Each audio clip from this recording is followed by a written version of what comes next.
Episode 6 of the 3 Quarters podcast, shooting live from Viva Lounge today. The rugby fraternity is at a loss of words, but we'll try bring you the best. This is Nash, your official noisemaker. This is Shalom, the beauty and the brains. Joro, the geek in charge. And there's some chaps behind the camera. Yeah. Yeah, man. But anyway, Shalom, we were talking, of course, off camera. It's been a very sad 1 week in the rugby fraternity. Maybe we can start by touching on the loss of Nondies center and scrummer, Ogeto Gecheo, popularly known as OG. Yo, I don't even know what to say, man. Yeah. Losing two young guys. Young promising players. I'm completely lost for words, man. And it's a sad day. It's a sad week for the rugby fraternity. Yeah. We're all feeling it, and in spirit of, being together, we have decided that we can't go through our usual podcast. We have to acknowledge and we have to pay tribute to our fallen soldiers. That's true.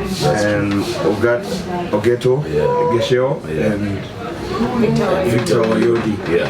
So unfortunately they passed. Yeah. Ogeto Gecheo's situation was that they were playing, I'll call him OG from now, they were playing Strathmore last week. He went in for a tackle and unfortunately there was a slip disc. When we talked to the doctors, the C6 disc or something like that. Anyway, he was taken to Nairobi Hospital. He was in stable condition, and after that he was transferred to Ogeto, where they did surgery they put plates on his vertebral column. That was on Monday. Unfortunately, on Tuesday morning, he succumbed to his injuries. There was a touch tournament on Friday. Nondies, which you attended in Joro. You had a chance to talk to Phil Densine, the captain. What did he have to say about it? Now you see, I talked to Phil Densine, the club captain for Nondies, and there was a mood at Nondies. Yeah. Everyone was feeling it. And I felt it also. That we lost someone who's so promising. This guy was the captain for Maseno. Yes. He was a captain under 19. Yes, that's true. He went through Impala Academy. Yes. And he captained Impala. Yeah, he captained Impala Academy. Yeah. So this guy was on the up and up. Yeah. And it's just sad for all of us. Yeah. It's sad for the whole rugby fraternity, and we are together with Auka Gecheo, who's the elder brother to OG. Yes. And our prayers go out to you guys. We're pamoja. That's true. And unfortunately we'll get to Victor as we go on, but these are young promising guys. Unfortunately, this is happening, and take away the fact that yes, it is a loss to rugby, but also it's a loss to a very young pool of players, man. Pool of players. What's your take on this whole situation? It's pretty sad that 20 and 24, like guys, these are legends in the making, basically. That's true. Right? The future of Kenya rugby. Exactly. And we're just having a conversation and we're talking about how parents now will be like, you know what, my kid is not going to play rugby. Yeah. So these kind of things, as much as they're sad, I keep on thinking about the development of the sport. And I know if my mom saw this back in the day, she would tell my bro, you know what, you're not going to play this. Yeah, that's true. Also on that note, we have to mention that this is an anomaly. Yes. Yeah. It's not the norm. Yes. We have to acknowledge the fact that this happened, and that's not how rugby is. Rugby is very safe. Yeah. It's just that this was unfortunate, and when God calls you, He'll call you from wherever you are, whatever you're doing. Yeah. And you have to answer the call. So, for whoever is out there aspiring to play rugby, don't let this deter you. This just happened. Yeah. And we are trying to reassure you that rugby is a very safe game. It's just that it happened. That's true. To take you into the next person, it was Victor Wayodi. Victor Wayodi, sorry, I beg your pardon. Victor Wayodi, and actually we were at that game. That was our feature game yesterday. Mwamba versus Nakuru, and it was a rack situation, and shortly thereafter he collapsed. The game continued, and before we knew it, he was stretchered off.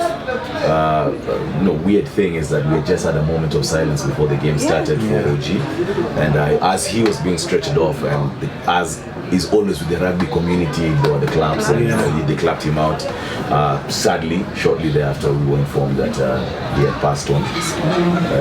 He had just come back, by the way. From injury, from floodlights. From floodlights, he had just come back from injury. But then there was an article in one of the Kenya dailies right after OG passed on about sports doctors and sports medicine in general in Kenya. We are getting to a point, okay, fine, it's not that I don't think we didn't need them before, but it's becoming increasingly visible that we do need them. Exactly. Yeah. And let me hear your thoughts about that, Sha. I remember, some teams do have medical practitioners. Yes. Professionals. Professionals. Yeah, they have professionals in the management and technical bench. Yeah. But I don't see as many teams having that kind of medical background and everything. But is it important that we do have doctors and actual doctors and not paramedics or physiotherapists? It feels like now we need to relook our structure because as we were talking earlier during the Nondies Nondies Queens League, Mawira concussed as well. Yes. But then he got up and continued playing. And I during the Ngongro Derby, there was also a situation like that. There was Queen's Prop who concussed and was screaming and shouting because the touch judges didn't see. And it feels, I don't know. Is it for the union to come and look? These are my thoughts. Maybe you guys can sound off it. FKF, there was in that article. FKF have somebody who's in charge of the medical aspect of the game, in terms of making sure that all the clubs have or play by the guidelines. I was talking to someone this morning, and apparently these are actually guidelines that have also been set by the Kenya Rugby Union. Is it for the union then to go ahead? Because look, you need guys giving a clean bill of health. It can't be the coach and the physio saying, okay, this guy can get back into it. You need these guys going for medicals frequently. What's your take on that, Njoro? What I think is that, rugby is a very physical game. There's a lot of contact. And if we're going to grow the game of rugby in Kenya, we have to take a very professional view of things. The same way that like in NFL, now they've started reviewing, especially things about concussion. So even the EPL, the English Premier League, whenever there's a head injury, the game has to stop. We have to take these things very seriously. We have to put standards where every club should have a physio, not a physio, a doctor. A doctor who's on site, who can make the assessment quickly. And before a player comes back from injury, the doctor has to give a real, diagnosis or prognosis, whatever it is. Before they come back on. Because for Wayodi, his situation, it didn't come from the game of play. It was either an underlying problem or something. An underlying problem that wasn't identified before he was allowed to go onto the pitch. So if we have, in every club, we have a doctor who can give you a clean bill of health before you get onto the pitch, maybe we can avoid we can avoid such situations. And just to add on to that point where Shah has talked about concussions and the concussion and Nondies and the concussion that Impala, what comes to my head immediately is during the Rugby World Cup final last year, New Zealand versus Australia, Matt Gito concussed. He was Italy concussed, and it got to a point where he had to be taken out, and they had to say, like, look, this guy cannot come back. This guy cannot come back. and you need to serve this guy. Those are the small things we need to start seeing in our local game. You look at issues where, and just to reiterate what you guys have been saying, it's not that it's an unfortunate way of life. It happens across the board. Football, Mark Vivian Foy comes to mind. The way he collapsed on the pitch. Fabrice Mwamba a few years back, he didn't die, but these things do happen. But then I think to mitigate these things is the you need to preempt. You need to preempt any kind of situation that can happen. Sure. I'm sure things they are going to look Carew, they are definitely going to look at what measures can be taken, because these are 2 young players in a week. In a span of a week, They really don't have a choice. But they have to, because I don't think, just looking at when I was at Queen's yesterday and our players, and some of them are coming to me and they're like, oh, did you hear the news? Did you hear the news? And I'm like, these guys have to go back on the pitch. These are the same guys who have to go back and play for us. And for them, yes, but you see, Isha, you raise a very valid point. You said that the players are there coming to ask you the questions about, have you had the news? Yet they have to go back to the pitch. Right?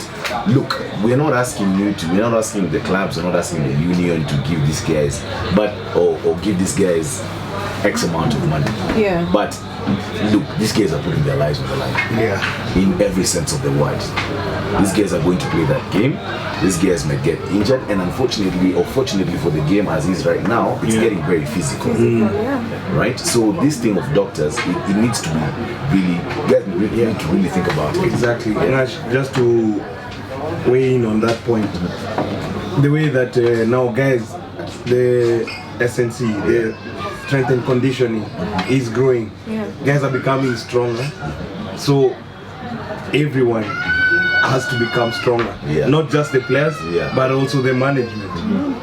So if we're getting to a professional level, it can't just be the players on the pitch who are becoming professional. It's everything. Everyone, the management, everything around it has to become professional. And it's interesting because I was reading someone's post yesterday after the tragedy, and he was like, there needs to be someone who can regulate the age at which these guys play Kenya Cup. Because imagine you have this little small guy like Njoro playing against Bufa, for example, and they're in the same position, you know. So like he was talking about regulating weight, regulating even the age at which they play Kenya Cup. And I think like these doctors would come and regulate, or doctor or whatever medical profession would regulate the MASTI, and they would regulate MASTI is supplements. Just to explain, MASTI is a reverse of stigma. Which is a code word, as you know, in the rugby fraternity that has a lot of those words. Good words. Stigma is basically these supplements, just not performance enhancing. I don't say that, but anyway. So these doctors would regulate such things that even for me to go back to the pitch, then I have to get a letter from him saying, okay, you're ready now, or whatever. That clearance. So I feel like it's time, like, an ambulance is not enough anymore. Thank you. Thank you for saying that. It's just that. Like, that's the only point. We have to preempt. As in, before you get onto the pitch, you have to be in the right condition. You have to be in the right health status for you to play the game. Because the game is heavily physical. And now it's more competitive than ever. And if you're going to be on that pitch, we need people, professionals, well-trained professionals, doctors who give you the all clear. And you feel, it's not that these boys don't have passion. These guys, I think, even have passion to another level. Like, because the passion has grown. It's grown immensely. These boys, they're bulking up. They're gym 2-3 times a day. They're playing games every weekend. Look, for an average player, let's say a guy who can play both 7s and 15s, locally, We're not talking about somebody who's in the international team. He starts his season in October from Fladis, and he does not break until 7th, the national 7th circuit. This guy is on the week, is on the pitch every weekend. Therefore, we need, as Joro and as Shai are saying, we need this passion to be met with some seriousness. From the union side and from the club side, and if you can get to somewhere, also from the corporate and from the corporate side, you know, if you can get somewhere where, for example, the union partners up with some hospital. There are partnerships. Yes. I feel like it's mostly at club level where we need action to be taken. I feel as much as KRU can do something about it, they're only policymakers. That's all they can do. And management. Now implementation is at the club level. Just as I said, an ambulance is not enough anymore. Let's hope things change. Let's hope clubs get, I don't want to say wake up, but like they do something about it. They realize the situation and they adapt to it. That's it. You've heard it from the 3 Quarters podcast crew. This is Ngashi, official noisemaker.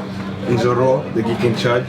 And this is Shalom, Beauty and the Brains, and we just want to pass our sincere condolences again to the Gecheo family and the Wayodi family and Mwamba and Nondies. We are with you guys. Till we meet again, I guess. That's it. See Cheers, you. guys, and have a good week. Cheers.